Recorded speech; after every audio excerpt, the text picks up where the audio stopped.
We always knew the fort was here. We have a lot of documentation. We have a picture of the fort that we found in the British Library. We have a lot of documents that talked about the fort. But what happened over the years, they lost track of just where in Shippensburg did the fort sit.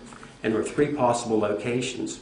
So in 2008, one of the locations was on Bird Street, and we went up there and we did 3 trenches in the backyard and 22 test holes in a side yard. And these are kind of the best of the artifacts from that preliminary dig. We have 2 tomback buttons from the period, pipe stem, an English musket flint, 3 lead musket balls, ceramics from the period, a handmade nail.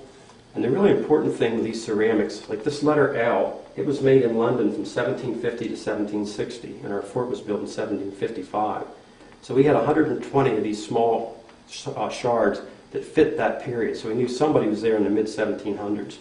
Now P and Q, they're redware. We found over 600 pieces in the preliminary, but you can't date it. They used it for about 200 years, made it the same way, so it was useless to us since you can't date it. We found enough evidence in that preliminary dig to go back in 2009 and do a full dig. And we have pictures along the bottom here that just show different steps of the process. And then all the artifacts along the wall here came from the 2009 dig. We found 13 musket flints.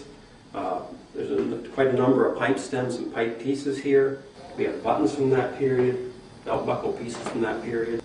And this musket ball here is full of teeth marks. And they always said about if somebody's in pain, they're having some surgery, they're being whipped, they put a lead ball in their mouth and chew on it to take their mind off the pain, and that's just full of the teeth marks. And here are coins that we found from the period. And the one on the left, the little clip piece, it has a date 1742. And we thought how fortunate to find that much of a coin and have the date show up, and the date fills the whole space there. And the one in the center is a piece of Spanish silver. It's a piece of 8. They take the 8 real and they cut it in that pie shape to make change. And you can see the surface is in great shape. The king's name ended in US, and that was Hispania. But you can see there's very little wear on that. And the one on the far right is a 1774 real. And you can see it's really worn. In fact, it has a small hole in it. And over here we have 3 British copper coins. And the one in the center is dated 1757. The one on the right is so worn you can't see the date. The one on the left, the date is warped. It's a young George II head, so we know it is that period.